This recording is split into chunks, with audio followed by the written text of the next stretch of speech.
성경 말씀 누가복음 9장 61절 62절입니다. 또 다른 사람이 이르되 주여 내가 주를 따르겠나이다마는 나로 먼저 내 가족을 작별하게 허락하소서.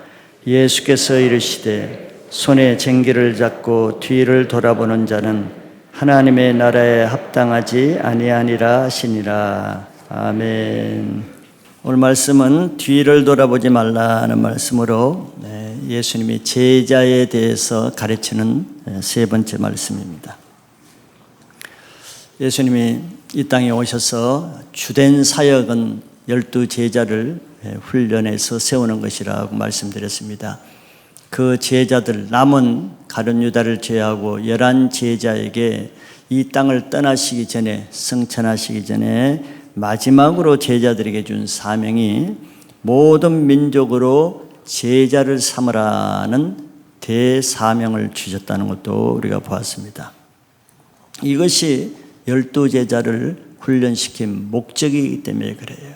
그냥 훈련을 위해서 훈련시킨 것이 아니고 훈련받은 자라야 또 다른 제자를 세울 수 있기 때문에 훈련받은 이 제자들에게 다른 사람들을 제자로 삼으라고 말씀하신 것입니다. 오늘도 이 말씀을 기초로 해서 예수님은 이 12제자들에게 훈련하는 거예요. 12제자들에게 제자가 되기 위해서 먼저 무엇이 준비되어야 되는지, 훈련되어야 될 것이 무엇인지, 사건을 통해서 언제든지 예수님은 12제자에게 들으라고, 12제자에게 간접 훈련을 시키기 위해서 그 모든 상황을 그렇게 사용하십니다. 예수님은 제자들을 부르셔서 처음부터 무슨 막일을 시키고 어떤 중요한 일을 시키고 이 일을 시킨 게 아니죠. 예수님은 처음부터 제자로서 기본적으로 어떻게 살아야 되는지 기본적인 제자 훈련의 기초를 쭉 3년 동안 가르치신 것입니다. 이것이 우리 신앙생활이에요. 우리가 무슨 일을 하기 위해서 태어났습니까? 아니죠. 하나님을 사랑하고 하나님을 섬기기 위해서 신앙을 하는 것입니다. 그래서 신앙을 시작할 때부터 처음부터 이런 제자의 삶에 대해서 알고 신앙하는 것과 이것을 알지 못한 채 그냥 교회를 다니고 그냥 신앙하는 것과는 큰 차이가 있죠. 처음 신앙생활을 훈련받는 신앙으로 시작한 사람은 그때 말씀 때문에 어려운 사건이 만날 때 그 훈련이 문제가 되지 않습니다. 왜 그렇겠어요? 신앙이라는 것은 이렇게 하는 것이라는 기본 개념을 가지고 있기 때문에 그렇습니다. 신앙은 내가 생각은 틀려도 내가 말씀대로 살아야지, 그래야지 하는 기본 틀이 있기 때문에 그렇게 시험거리가 되지는 않죠. 그런데 신앙을 처음부터 이런 훈련 개념으로 하지 않고 말씀 중심으로 하지 않고 말씀대로 안 사는 신앙을 그대로 해온 사람이 어느 날 갑자기 말씀대로 살아야 한다는 것을 제시받을 때 시험이 되지요. 왜 말씀대로 살아야 되는 거예요? 왜 내가 내 뜻대로 못 사는 거예요? 나는 이렇게 살고 싶은데 교회는 왜 자꾸 이렇게 살라는 거야? 시험이 되지요. 오해가 되지요. 왜 그것이 말씀대로 지금까지 안 살았는데, 말씀대로 안 살아도 내가 교회에 얼마든지 다녔는데 왜 이 교회는 말씀대로 살라고 자꾸 이렇게 하는 건가? 시험거리가 되는 거죠. 훈련의 개념이 없는 사람은 그래서 처음에는 신앙을 잘 하지만 이제 말씀에 부딪힐 때는 넘어지게 됩니다. 신앙을 배반하게 되는 거죠. 군대에 가는 청년이 미리 군인이라는 어떤 신분인가를 알고 군대 가는 사람과 군인이 뭔지도 모르고 군대 가는 사람은 군 입대에서 큰 차이가 있겠죠. 군 생활이 뭔가를, 군이라는 신분이 뭔가를 아는 사람은 군에 들어가서 힘든 훈련도 있고 내가 원치 않은 일도 해야 됐고 정말 자존심 꺾는 일도 있고 그래서 별로 문제가 되지 않습니다. 힘들긴 해도 문제는 안 되지요. 왜? 군인은 그런 것이라는 개념을 가지고 있어요. 군인은 그렇게 사는 신분이라는 것을 알고 있어요. 그래서 군인은 훈련받아야 된다는 개념을 가지고 있기 때문에 힘들기는 해도 문제는 되질 않아요. 그런데 이런 군인의 기본 개념이 없는 사람은 군대 들어가서 조금 훈련시키면 왜 훈련해야 되는 거예요? 왜 꼭 이렇게 훈련해야 돼? 왜 우리 군대는 꼭 이렇게 힘들게 살아야 돼? 문제가 되죠. 불평이 되죠. 군대가 잘못됐다고 생각합니다. 그리고 가족을 보고 싶어서 외출 나가려는데 왜 군대 안 보내주는 거예요? 난 가족 보고 싶은데 왜 못 만나게 하는 거예요? 군대가 인정도 없고 메마르고 비인격적이라고 비난할 것이 자기가 기본 개념이 없는 거예요. 군인에 대한 개념이 없으니까 군대 생활이 힘들고 불평되고 그것에 불만이 생기죠. 디모데후서 2장 4절에 보면은 우리 그리스도인들을 군인에 비유를 했죠. 병사로 복무하는 자는 자기 생활에 얽매이는 자가 하나도 없나니 이는 병사로 모집한 자를 기쁘게 하려 함이라. 이제 우리 그리스도인들을 비유해서 말씀하시는 거예요. 병사 군인이죠. 군인으로 복무하는 자는 자기 개인 생활을 할 수가 없어요. 단체 생활, 국가를 위한 것이 우선입니다. 나라를 위한 것이 우선이지 자기 개인 사정이 우선 아니잖아요. 심지어는 가족까지도 우선이 아니죠. 자기 사생활에 얽매이는 자가 없지요. 얽매일 수가 없어요. 가족이라고 해서 언제든지 찾아가서 돌보고 할 수가 없어요. 왜? 나라가 먼저예요. 병사의 신분이 먼저입니다. 뭐가 먼저예요? 병사로 모집한 자를 기쁘게 하는 게 먼저라. 누가 모집했어요? 하나님이 우리를 부르셨고 예수님이 우리를 군사로 부르셨으니까 예수님이 먼저예요. 예수님을 기쁘게 하는 게 먼저지 자기와 가족과 다른 사람을 기쁘게 하는 게 먼저가 아니에요. 이게 군인으로서의 개념을 가진 사람은 저렇게 살 수가 있는 거죠. 하나님 나라의 병사인 우리는 자기 사생활에 매이는 자가 없다는 개념을 가져야 됩니다. 이게 개념을 안 가지면 늘 자기 개인 사생활과 하나님 나라의 일이 충돌이 되잖아요. 그걸 우리는 시험에 든다, 어렵다 이런 말로 표현하는 거예요. 오직 우리는 예수님만 기쁘게 하기 위해서 부름을 받았다는 개념만 가지면은 신앙생활에 많은 오해와 많은 갈등과 많은 시험거리가 없어집니다. 그게 개념이 안 잡히니까 늘 오해와 불만거리와 시험거리가 되는 거죠. 우리의 적은 마귀입니다. 군인이 왜 부르심을 받는 거예요? 적군, 원수가 있기 때문에 적군과 싸워서 이겨야 되기 때문에 군인을 모집하는 것처럼 우리는 마귀라는 우리의 원수가 있는데 그 원수 마귀와 싸워서 이기기 위해서 군인이 되어야 돼요. 즉 훈련을 받아야 된단 말이에요. 마귀보다 강한 군사가 되기 위해서는 강한 훈련이 필요한 거예요. 이것을 우리는 다른 말로 하면은 제자 훈련이라. 마귀는 마귀의 제자로 훈련시키잖아요. 악한 자, 살인자, 원수 같은 자를 훈련시키잖아요. 악한 것으로. 그게 맞서기 위해서 하나님은 우리를 예수의 제자로 훈련시키는 거예요. 그래서 예수님은 우리를 강한 제자로 훈련시키기 위해서 3년 동안 여러 가지 훈련을 시키는데 오늘도 보면은 그 중에 우리에게 한 가지 부족한 것을 늘 훈련시켜요. 훈련이라는 게 뭐 잘하는 것을 뭘 훈련시켜요? 잘하는 것은 잘하기 때문에 훈련할 필요가 없어요. 잘하는 것을 방해하는, 잘하는 것을 막는 그것이 뭐냐? 한 가지 부족한 것이란 말이죠. 부자 청년에게 한 가지 부족한 것 때문에 지금까지 어릴 때부터 자기가 10계명, 계명을 다 지켰다고 했는데 한 가지 부족한 것이 다 지킨 그것을 다 무용지물이 되게 하는 거죠. 그래서 오늘도 제자로 세우기 위해서 예수님이 이 사람에게 또 한 가지 부족한 그것을 훈련시키는 거예요. 우리들에게도 다 그런 거 있지 않겠어요? 우리가 신앙생활 하는데 여러분들이 못하는 것보다는 잘하는 게 많을 거 아니에요. 이렇게 주일 지키는 거 얼마나 잘하는 거예요. 또 예배 때 이렇게 예배 나오는 거 얼마나 잘하는 거예요. 그것이 신앙의 문제가 되지는 않죠. 뭐가 문제가 됩니까? 아직도 변화되지 않는 한 가지 때문에 신앙이 문제되는 거예요. 근데 우리는 그냥 그걸 제껴버리죠. 왜? 잘하는 것만 생각하는 거예요. 내가 이것도 잘하고 저것도 잘하는데 이게 못하는 것은 문제 안 삼아요. 근데 그게 함정입니다. 그것이 모든 잘하는 것을 다 뒤엎어버려요. 그래서 예수님 오늘 말씀도 이 사람에게, 오늘 세 번째 나온 이 사람에게는 한 가지 문제가 뭔가를 예수님 다 알고 계십니다. 다 아시죠.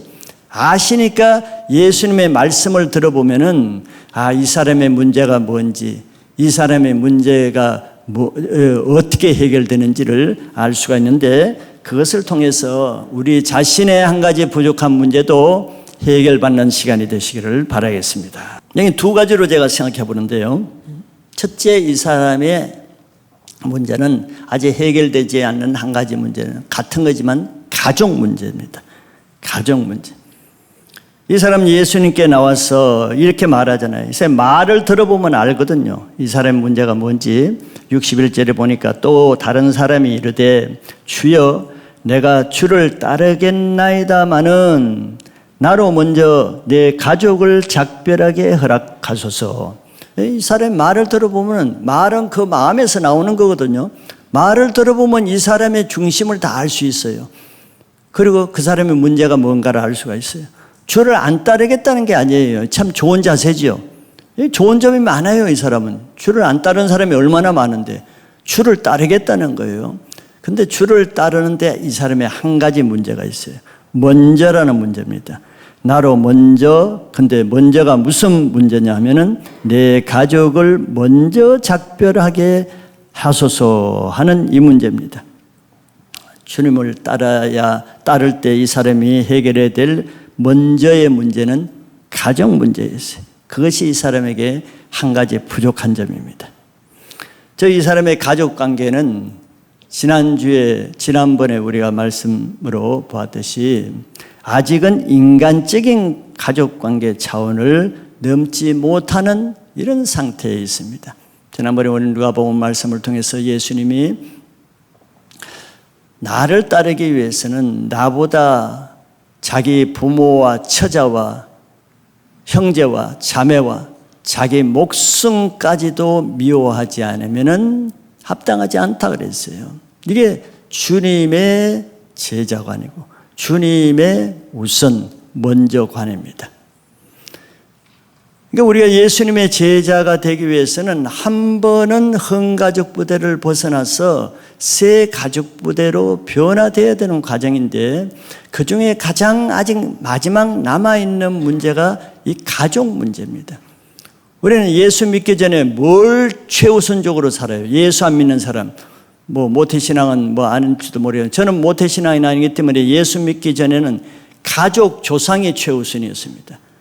그래서 조상에게 제사 지낸 거지요. 가족이 우선이에요. 가족보다 더 중요한 거 없습니다. 세상 믿지 않는 사람은 지금도 자기 부모 제사, 그보다 더 중요한 거 있어요? 없어요. 그게 최우선이고 먼저입니다. 만사 제쳐놓고 먼저예요. 그게 우상이잖아요. 그런 상태에서 예수님을 따를 수 있겠어요? 우상을 섬기면서? 안 되는 거죠. 이제는 바꿔야 됩니다. 1순위를 바꿔야 되는 거예요. 먼저를 바꿔야 되는데 가족보다도 먼저인 것은 이 세상에 없잖아요. 근데 뭐가 있느냐? 예수님이 가족보다 우선이라 해야 된다는 거예요. 이게 충돌이 일어나죠. 가정에서 늘 충돌이 일어나는 문제, 사회에서 갈등이 일어나는 문제는 이겁니다. 우선순위를 바꾸려니까 이전 수구 세력, 기독권 세력, 이전의 우상의 세력이 가만히 있겠어요? 그걸 우리는 핍박이라고 그러고 대적이라는 말로 표현하죠. 여기 이 사람도 예수님을 이제 우선순위로, 예수님을 주로 따르기 위해서는 지금까지 우선순위 주로 따랐던 것을 버리고 이제 갈아타야 되거든. 흠가족 부대를 버리고 새가족 부대로 갈아타야 되는데, 이 사람이 이걸 하면은 예수님의 제자가 되고, 이걸 아직 못하면은 그냥 세상의 가족의 제자로 남는 거예요. 이게 이제 결정적인 순간이죠. 이런 순간을 예수님이 지금 말씀하시는 거예요. 이런 문제를.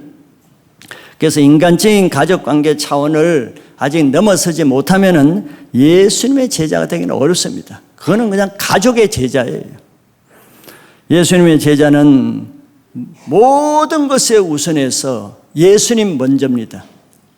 그의 나라와 그 의를 먼저 구하는 것이 하나님 나라의 우선순위예요. 우리 인간은 피조물입니다. 숭배의 대상, 먼저의 대상이 못 돼요.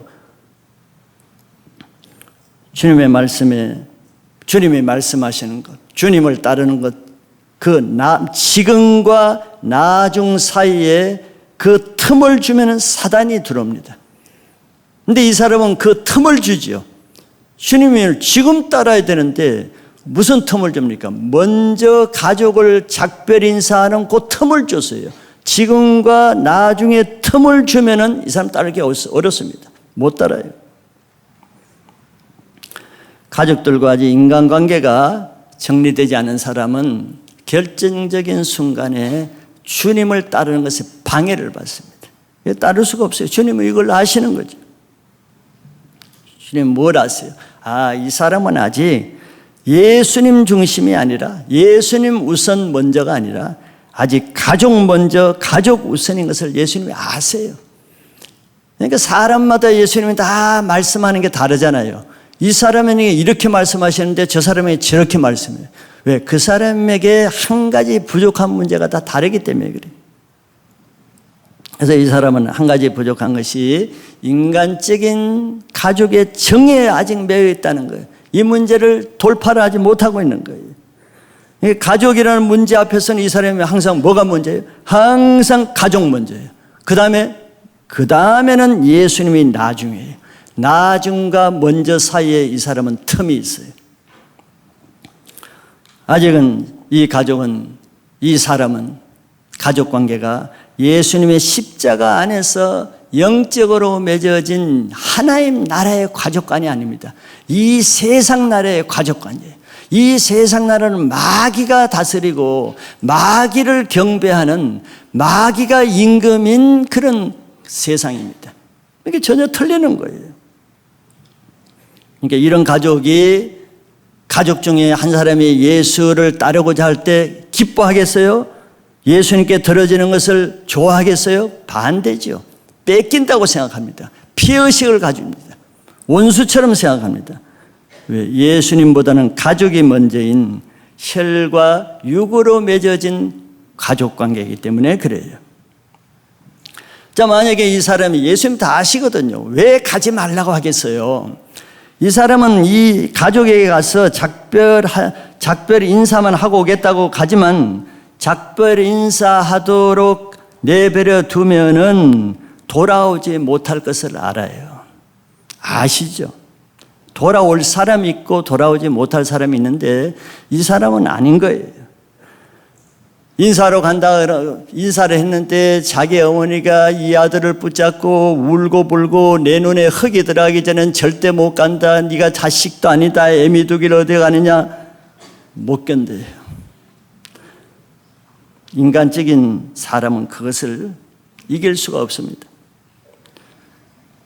가족들의 인간적인 그 인정에 매여가지고 작별 인사하러 갔다가 평생 잡혀서 나올 수 없는 것을 예수님이 알아요. 인간적이고 종교적인 가족은 자기 가족이 가족을 떠나서 예수님께 헌신하는 것을 미워하고 대적하고 저주합니다. 오직 자기 가족에게만 헌신하기를 요구하죠. 가족만을 위해서 살기를 원합니다. 그게 차이가 나는 거예요. 가족만을 위한 게 뭡니까? 세상을 위해서 사는 가족은 세상을 섬기는 사람으로 살라는 거예요. 예수님을 따르지 말고. 그러면 이 아들이 가서 결국 그 부모가 울고 불고 형제들이 애걸복걸 자녀들이 그냥 눈물로 호소하고 하는 걸 보면은 결국 인정에 매여서 나오질 못하죠. 그래서 예수님께 이제 가서 머리를 걱적거리면서 얘기합니다. 예수님, 나는 정말 헌신적으로 따르고 싶습니다. 나는 정말 주님을 위해서 내 목숨도 내놓고 싶습니다. 그런데 내가 부모님 돌아가신 다음에 자녀들 큰 다음에 반대가 없을 때 따를 테니까 그때까지만 기다려 달라고 이제 사정을 하겠죠. 그때 와서 내가 목숨을 다하겠습니다. 예수님께 맹세하죠. 그런데 결국은 가족에게 돌아가서 평생 가족을 위해서 목숨 다하는 인생으로 마칩니다. 하나님 나라와 의를 위해서 살 기회는 자주 오는 게 아니에요. 그의 나라와 그 의를 위하는 삶이 아니라 가족과 가족의 의를 위해서 평생 인간적인 인생으로 마치게 되는 거예요. 예수님도 사역을 하셨을 때 지난주에도 보셨지만 가족들이 미쳤다 귀신 들렸다고 늘 잡으러 다녀요. 예수님은 장남이시니까 아버지 요셉이 아마 일찍 돌아가신 것 같아요.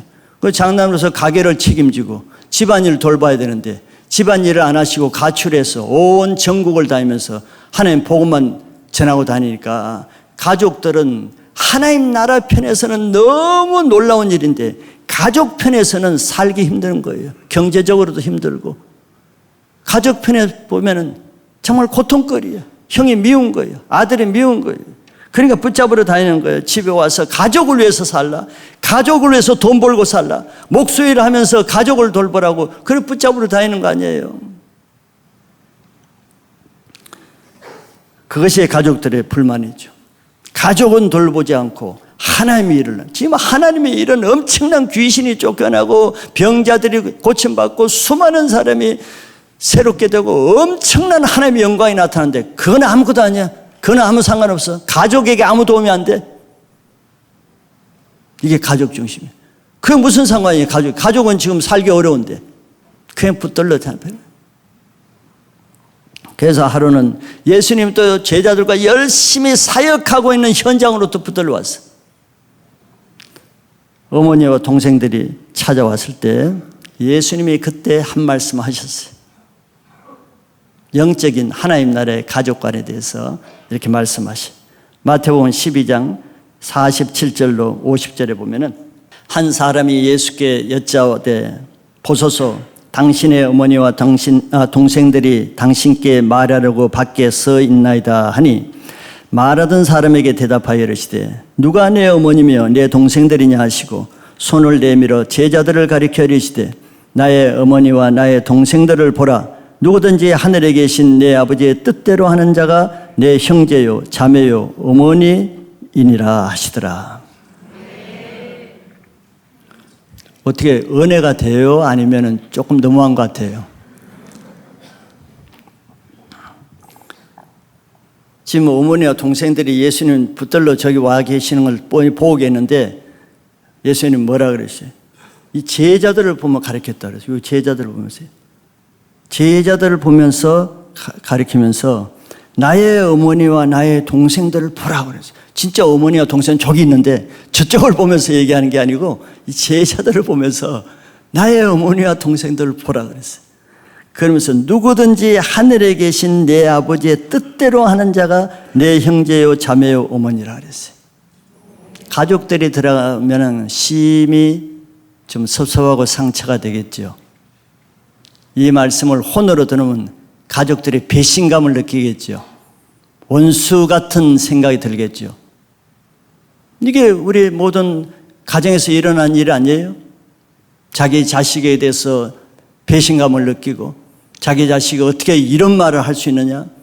이게 지금 예수님과 가족 사이에 일어나는 문제예요.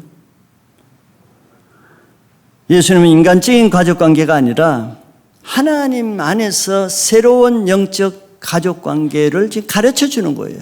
왜 이런 걸 누가 가르쳐 주겠어?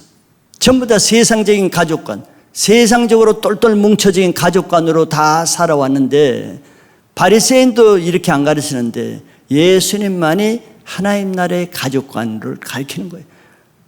그 시대에 어느 누가 감히 자기보다 부모와 처자와 형제와 자매와 자기 목숨까지 미워하지 않으면 나보다 더 사랑하는 자는 내 제자가 될 수 없고 어느 누가 감히 이렇게 말할 수 있겠어요? 돌에 맞아 죽지. 근데 예수님이 그렇게 말씀하셨어요. 이 세상 가족관, 하나님 나라의 가족관을 분명히 경계를 지었어요. 즉 누가 하나님의 가족이에요? 하나님 나라의 가족은 하나님 내 아버지의 뜻대로 하는 자가 내 어머니요 내 형제요 자매라 그랬어요. 하나님의 뜻대로 하는 자가 진짜 내 가족이라는 거예요. 즉 반대로 하면 뭡니까? 하나님의 뜻대로 살지 않는 육신의 가족은 육신의 가족이라도 그것은 가족이 아니라는 뜻이죠. 그래서 예수님이 원수가 누구라 그랬어요? 자기 집안 식구가 가족이 아니라 원수라 그랬죠. 셋이 둘이 서로 대적하는. 그러니까 하나님의 뜻대로 살지 않는 사람은 원수, 가족이라도 원수예요. 실제로 원수처럼 대하지 않아요. 내가 예수 믿어봐요. 가족들이 원수처럼 대합니다. 아니 그렇게 가까운 가족이 가장 먼저 미워하고 핍박하잖아요. 내쫓고. 원수예요. 왜? 하나님을 섬기는 하나님의 자녀와 마귀를 섬기는 그 가족이 원수지, 원수. 그래서 그렇게 혈과 육은 아무것도 아니에요. 혈과 육은 진정한 가족이 아니에요. 예수를 믿어보세요. 혈과 육을 가진 사람이 더 악하게 대합니다. 영적인 관계예요. 그래서 예수님이 자기 어머니와 동생들이 직접 찾아오셨는데도 그럼 어머니가 얘야 가자. 집을 놔두고 어디서 살라 그러냐. 집에서 살아야지. 내가 집밥 먹여줄게. 가자. 따라갔어요? 안 따라갔어요. 안 따라갔잖아요. 그냥 제자들과 같이 지냈어요. 왜? 제자들이 진짜 가족이니까. 거기 따라가면 어떻게 돼? 하나님을 위해서 살지 못하는 거예요. 그냥 가족만을 위해 살아야 돼. 가족만을 위해서 먹고 살아야 돼. 하나님 일을 할 수가 없어. 하나님을 따르는 삶이 아니에요. 근데 가야 되겠어요? 못 가지. 근데 제자들과 함께 있어요. 영적인 가족들과 함께 있죠. 자, 그렇게 너희는 먼저 그의 나라와 그 일을 구하라. 그리하면은 이 모든 것을 더하여 주시라고 했잖아요. 예수님이 먼저 그의 나라와 그 일을 구할 때 그 가족들이 나중에 어떻게 됐어요? 미쳤어요? 결국은 그 어머니 마리아는 예수님을 가장 가까이서 섬기는 예수님의 동역자로 평생 십자가 밑에까지 예수님을 섬기는 삶을 살았어요. 그렇지 않으면 그 마리아도 맨날 집안 살림하다 인생 끝났을 거예요. 그리고 나중에 그 동생들은 얼마나 예수를 믿지도 않고 미워하고 그랬는데 그 동생들이 어떻게 됐어요? 동생 중에 야고보는 예루살렘 교회 총회장이 됐어요. 성경도 쓰고. 동생들이 초대교회 이스라엘 예루살렘 교회 기둥 같은 일꾼들이 있어요. 어떻게 그렇게 돼? 그의 나라와 그 의를 먼저 구하라. 그리하면 그 모든 것이 더해 주시라. 말씀대로 됐잖아요.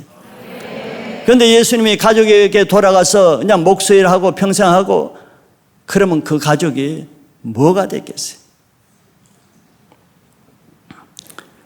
우리가 해야 될 일은 다시 말하지만 두 가지입니다. 온 마음과 뜻과 힘을 다해서 주 너의 하나님을 사랑하는 것이고 그 다음에는 그 이웃을 사랑하는 거예요. 하나님을 사랑하는 것이 먼저입니다. 그런데 사람의 인정에 매이면은 하나님을 사랑해야 될 그 사랑을 가족에게 빼앗겨요. 사람에게 빼앗겨요. 하나님께 돌려드려야 될 그 영광을 가족에게 다 빼앗겨버려요. 이것이 죄입니다. 우리가 잘 아는 믿음의 조상이라고 하는 아브라함이 그냥 믿음의 조상이 된 건 아니죠. 믿음의 본을 보였으니까 믿음의 조상이라고 하는 거죠. 그런데 아브라함이 75년 동안은 아브라함도 우상을 섬겼어요.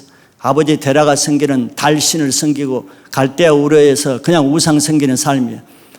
그런데 한 번 정도는 하나님의 삶이 되기 위해서는 전환점이 있어야 되죠. 한 가족부터서 세 가족부터로. 전환점이 뭡니까? 창세기 12장 1절에서 4절 말씀이거든요. 먼저 그의 나라와 그 일을 구하는데 그기 위해서 먼저 고향과 아비집과 친척을 떠나라 그랬어요. 그 친척이 사람입니다. 가까운 사람이에요. 그런데 떠날 때 아브라함이 마지막 떠나니까 친척에게 인사나 하고 아니면 상의를 좀 하고 상담을 한 다음에 떠났으면 떠날 수 있었을까요? 그 친척들이 떠나게 해주겠어요? 75세 자식도 없는 그 노인이 떠나서 어디 길거리 가다 객사할 그런 형편인데 어딜 떠나게 하겠어요? 미쳤다 그러고 못 떠나게 하고 인종으로 울고 불고 동네가 다 울면서 아브라함을 붙잡고 못 가게 했겠죠. 그럼 못 가는 거예요. 인정에 매여서. 그러나 아브라함은 이에 즉시 떠났어요. 그 틈을 주지 않았어요. 즉시 떠나니까 떠날 수 있었던 거죠. 하나님께서 그 뒤로 또 아브라함에게 한 번 더 시험을 했죠. 네 아들 내 독자 이삭을 모레아의 한 산에서 번제를 드리라. 그때도 가족과 상의를 했어요. 아내에게 사라가 90세에 난 그 아들을 번제 드리라 때 사라가 가만히 있을까요? 상의했으면 밤새도록 아마 잡생각이 들어와서 인정마귀가 들어와서 어려웠을 거예요. 아니면 한 3일이라도 얼굴 좀 시컷 보고 떠나라. 3일 동안 마귀가 들어와가지고 떠나지를 못합니다. 틈을 주면은 하나님이 일은 할 수가 없는 거예요. 먼저 해야 될 것과 나중에 해야 될 것 사이에 틈을 주면 그거는 마귀가 들어오는 틈이에요.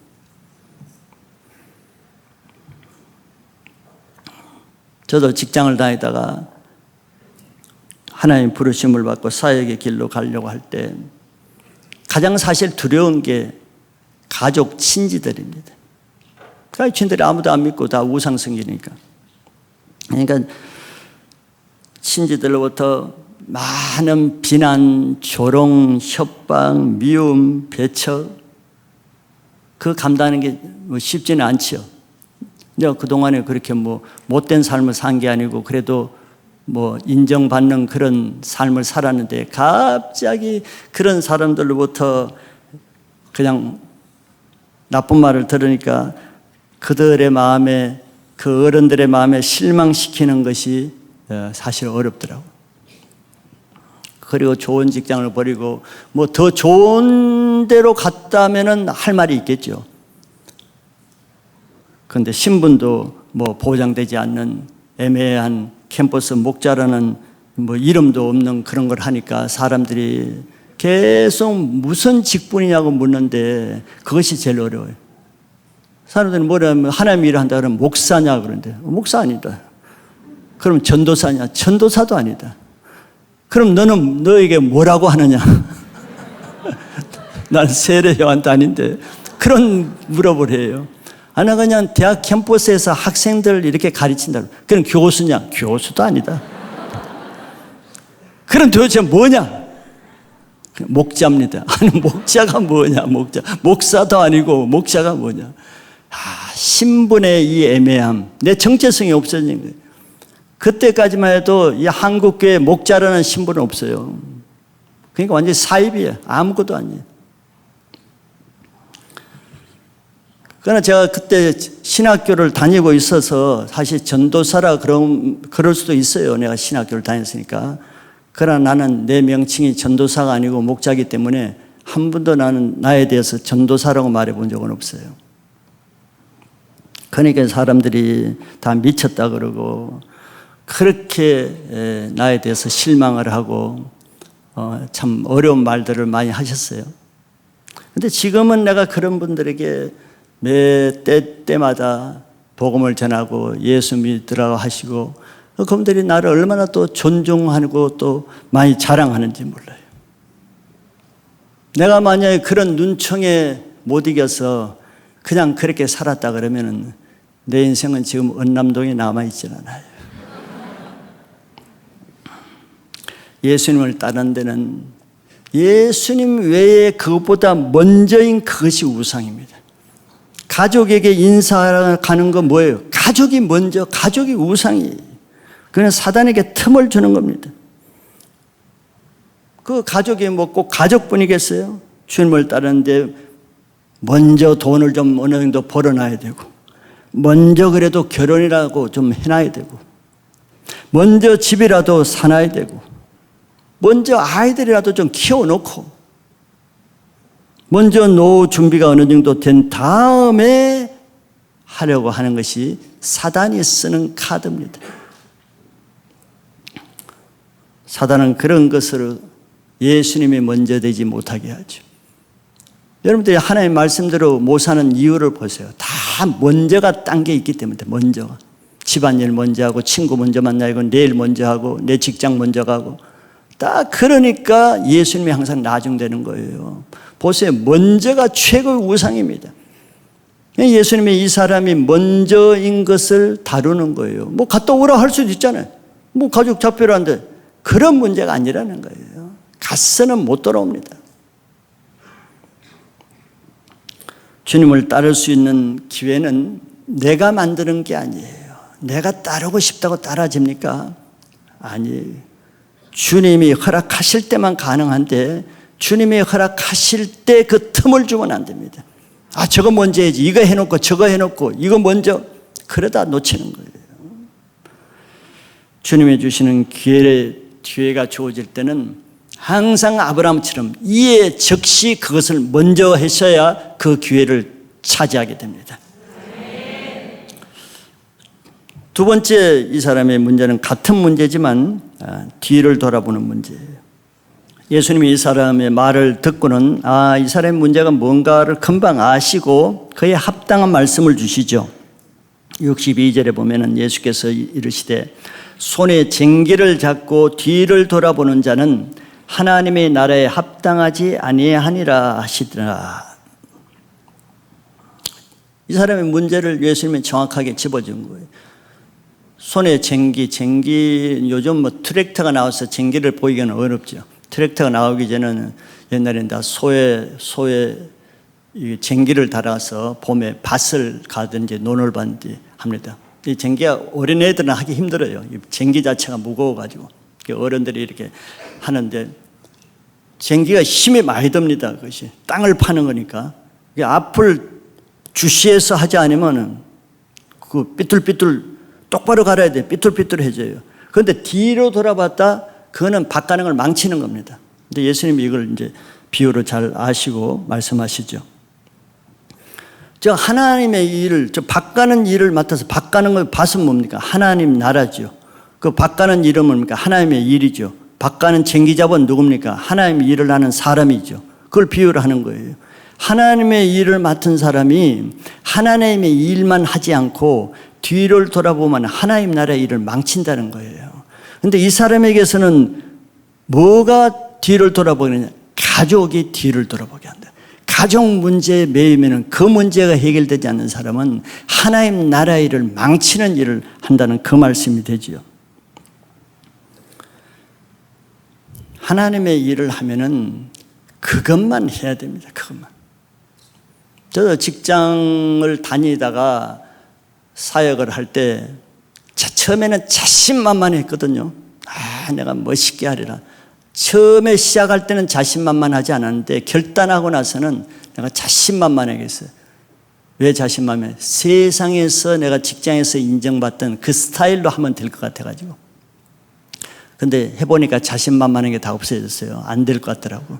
하는 것마다 열매가 없고 하니까 나도 이 뒤에 뭘 숨기고 아직도 놔둔 게 있더라고요. 뭘 놔뒀냐면은 여차하면은 돌아가려고. 그렇게 많지는 않지만 한 10% 정도 있었던 것 같아요. 그래서 직장 다닐 때 내가 한 그런 그 업무한 책들, 제가 많은 교육을 받아가지고 뭐 인사, 물류, 또 총무, 재무, 뭐 여러 가지 그 연수교육 할 때 받은 책이 이렇게 있었어요. 나만 알게 그걸 버려야 되는데 안 버리고 놔뒀어. 여차하면 써먹을 때가 있지 않을까. 여차하면 내가 사역에 실패하면 내가 다시 이걸 해야 되지 않을까 하다가 나중에 이걸 깨닫고 나서 그 비싼 책들인데 그걸 제가 다 버린 적이 있습니다. 그게 그게 배수진이죠. 배수진을 쳐야 앞으로만 가는데 뒤로 도망갈 국리, 뒤로 빠져나갈 통로를 놔두면은 전심전력 앞으로 하질 못하게 돼요. 리브가를 알죠. 리브가 아브라함의 며느리자 이삭의 아내입니다. 리브가는 참 대단한 사람이죠. 아브라함이 종이 몇 마리 길을 걸어와서 리브가를 우물에서 만나서 또 그 가족들에게 쭉 자초지정을 설명했어요. 어떻게 해서 여기까지 왔는가. 하나님이 하신 것을 딱 들었어요. 리브가가. 이거는 하나님이 하신 거네. 거부할 수가 없는 거예요. 하나님이 정하신 거죠.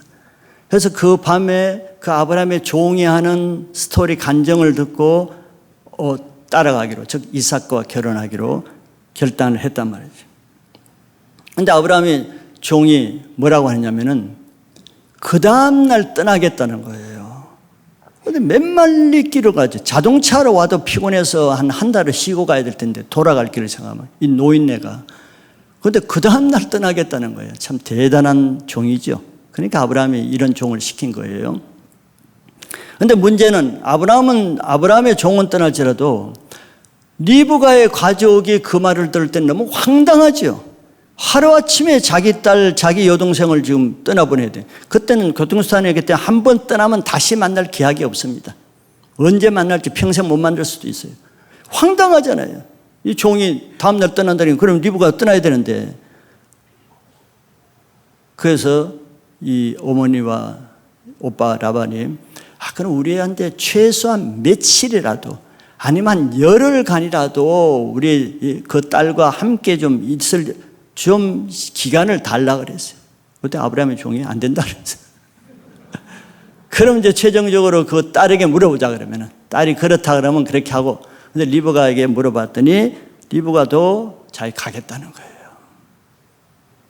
참 하나님의 사람들은 뭔가 달라도 다르죠. 평범하지가 않아요. 평범한 인간적인 수준에 살아서는 하나님의 사람이 못 됩니다. 그냥 아브라함의 며느리가 되는 게 아니에요. 리브가 자신도 이게 쉽겠어요? 하루아침에 만 하루도 안 돼. 그날 밤에 결정, 그 다음날 아침에 떠나는데 그 부모를 생이별하고 가족들을 생이별하고 떠나야 되는데 쉬운 게 아니에요.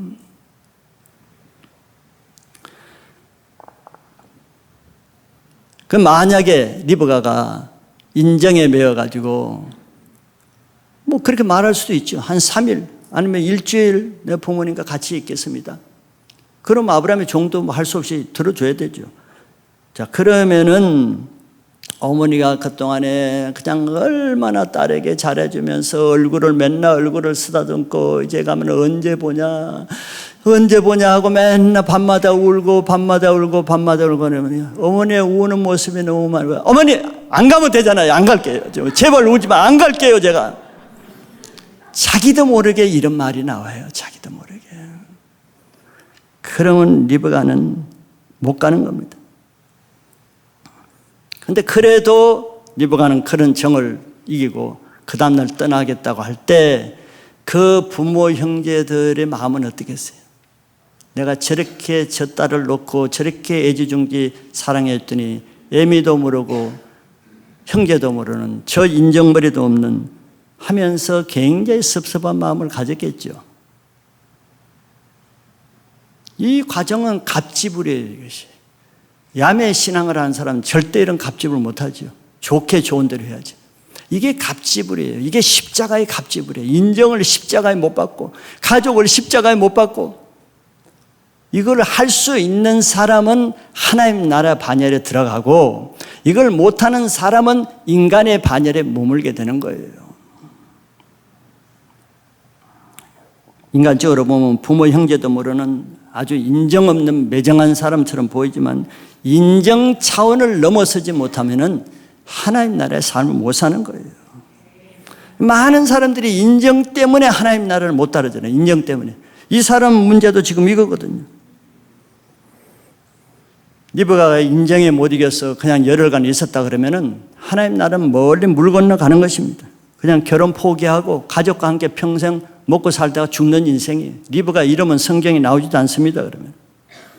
그런데 리브가가 그 하나님의 뜻을 깨닫고 결단했을 때 그녀의 그 믿음이 어떻게 됐어요?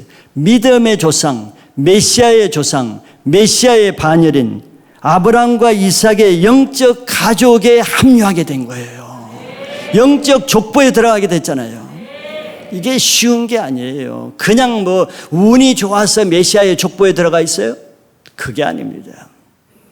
갑지불이 필요한 거예요. 예수님을 따르고자 할 때는 예수님보다 먼저 귀하게 여기는 그걸 십자가에 못 박을 수 있는 사람만 하나님 나라의 제자가 될 수 있습니다. 아직 인간적인 정의 차원에서 못 뛰어놓는 사람, 끈끈한 인간적인 정으로 맺어진 가족들, 아직 끊어지지 않는 세상 세력들, 아직도 예전에 했던 세상 취미, 오락, 쾌락들, 놀고 먹고 마시는, 아직도 맛있는 거 찾아다니는 맛집 찾아다니고 탐식을 하고, 아직도 음란과 쾌락을 즐기고, 아직도 유튜브 인터넷 게임 하나 끊지 못하고, 그런 세상 차원에 머물러 있어서는 하나님 나라에 들어가는 것은 쉽지 않아요. 맨날 그것이 뒷발목을 잡습니다. 예수님을 따르는 사이에 그 틈이 생기면은 그는 사단의 놀잇감이 되는 거예요. 주님을 따르고자 하면은 주님을 부르실 그때 즉시 해야 주님의 영적 가족, 그 영적인 그 계보에 합류할 수가 있는 거예요. 예수님이 복음서에서 롯의 철을 생각하라 이런 말씀하신 거 있죠. 누가복음에 롯의 철을 생각하라. 우리에게 경고를 주는 롯의 철을 생각하라. 하나님은 천사를 보내서 롯의 가족의 소돔 고모라의 심판으로부터 구원받을 기회를 줬어요. 기회는 우리가 갖는 게 아닙니다. 하나님이 주신 은혜로 받는 거예요. 근데 롯의 가족에는 하나님의 은혜를 베푸셨어요. 그런데 조건을 딱 하나 달았죠. 산으로 도망가되 절대 뒤를 돌아보지 말라 그랬어요. 뒤를 돌아보지 말라. 뒤에 뭐가 있는 사람은 어렵겠죠. 뒤를 사랑하는 사람은 어렵겠죠. 놓아둔 재물, 가족, 친척, 뒤에 있는 것을 하나님의 말씀보다 더 사랑하는 사람, 그 사이에 간격을 두는 사람, 그 사람은 어려운 거예요. 딴 사람은 다 앞만 보고 가는데 앞만 보고 가야 되고 뒤를 돌아보지 말라 그랬으니까. 그런데 롯의 처는 너무 세상을 사랑해. 너무 도를 사랑해. 두고 온 진주 반지에 금목걸이, 금팔찌들이 생각나. 아까워서 견딜 수가 없어. 보면 뭐예요? 본다고 그거 주어집니까? 받지 않되 뒤를 돌아봤어. 하나님의 말씀을 가볍게 여긴 거죠. 그 자리에서 소금 기둥이 됐는데 예수님은 롯의 철을 생각하라 그랬어요. 이런 유혹이 있을 때마다, 이런 결단의 순간이 있을 때마다 뭘 생각하라? 롯의 철을 생각하라는 거예요. 사도 바울의 제자 중에는 충성스럽게 정말 목이라도 내놓을 만큼 충성스러운 제자들이 많았어요. 성경에 보면 그 중에 하나가 데마입니다. 데마도 바울의 심부름을 많이 했어요. 근데 바울이 진짜 감옥에 갇혀 있을 때는 데마는 바울을 떠났어요. 근데 떠난 이유를 성경이 말하고 있어요. 세상을 사랑하여 세상으로 나갔다 그랬어요. 바울을 충성스럽게 섬기긴 하나 한 가지 그게 부족한 것이에요. 다른 99가지는 데마가 훌륭해요. 충성된 제자입니다. 그런데 그때까지 한 가지 부족한 것을 처리 못했어요. 세상 사랑하는 것. 아직도 세상 사랑하는 것이 끊어지지 않았어요. 그러니까 바울이 감옥에 들어간 그 틈 사이로 데마가 세상으로 나간 거예요. 사건을 만날 때. 자, 오늘 이런 말씀은 굉장히 부담이 되지요. 듣는 사람도 부담이 되지요. 전하는 나도 부담이 되지요. 왜 부담이 되겠어요? 우리는 지금까지 세상 중심적인, 세상 먼저인, 세상 우선인, 세상을 섬기는 가치관으로 똘똘 뭉쳐있어요. 뼛속까지 세상 중심의 가치관이 있어요. 5,000년 동안 우상을 섬기는 나라에서 문화와 풍습이 다 배어 있는데 어떻게 거기서 자유로울 수가 있겠어요? 거기에서 예수 가게로, 하나님의 가게로, 아브라함의 가게로 편입하는 데는 뼛속 깊이 배어 있는 이것으로부터 탈피하지 않으면 안 되는 거예요. 흥가죽 부대를 가지고는 예수님이 주시는 새 포도주를 먹을 수가 없어요. 그러니까 이게 갈등이죠. 충돌이에요. 지금 그런 것이 이런 말씀을 들을 때마다 우리 안에 충돌이 들어오죠. 인간적인 정을 다 말살하고 인간관계를 다 끊어지게 만들고 가족을 다 힘들게 하고 정도 없고 인정도 없고 피도 없고 눈물도 없는 이렇게 보이죠. 피는 예수님 피가 제일 맑고 예수님 눈물이 제일 맑아요. 피도 없고 눈물이 없는 게 아니에요. 인간적인 그런 정보다는 하나님의 의가 우선이라는 거죠. 이런 말씀이 부담이 되고 화가 나시는 분은 말씀대로 지금까지 신앙을 안 했기 때문에 그런 거예요. 이게 지금 내 말을 한 게 아니죠. 예수님이 하신 말씀이죠. 왜 충돌이 나겠어요? 교회는 다니지만 말씀대로 사는 게 아니에요. 말씀은 말씀이고 나는 나야. 예수님은 예수님이고 우리 가족은 우리 가족이에요. 이런 종교 생활을 하니까 충돌이 나는 거예요. 예수님이 이 땅에 와서 뭐 다른 말 했어요? 하나님 나라 말했더니 바리새인들이 충돌이 났어. 돌로 쳐 죽이려고 그래. 충돌이 나는 거예요. 바리새인들이 말씀대로 살지 않았으니까. 이런 문제는 간단해요. 말씀대로 사는 신앙으로 바꾸면은 이런 문제는 다 해결돼요. 문제 없습니다. 그러니까 처음부터 신앙을 말씀 중심으로 하지 않으니까 말씀대로 전할 때 충돌이 일어나는 거죠. 거부 반응이 일어나는 거예요. 왜 말씀대로 살아야 돼? 뭐 저런 말씀이 이 시대에 뭐 어떻게 저렇게 살 수가 있어? 말씀이 충돌을 하는 거예요. 이런 사람은 이제부터라도 말씀대로 이제부터라도 내가 야매 신앙을 버리고 짝퉁 신앙 버리고 이제부터라도 내가 하나님 말씀대로 살기로 작정하면은 모든 문제가 끝납니다. 왜? 진리를 알지니 진리가 너희를 자유케 하리라 그랬잖아요. 왜 말씀 듣는데 자유가 없겠어요? 진리가 아닌 삶을 살았으니까, 짝퉁 신앙을 하니까, 값싼 신앙을 했으니까, 말씀대로 안 사는 신앙을 했으니까 이제는 그걸 버리고 값지불을 해서라도 짝퉁 사기보다는 정품 신앙을 해야 되는 거예요.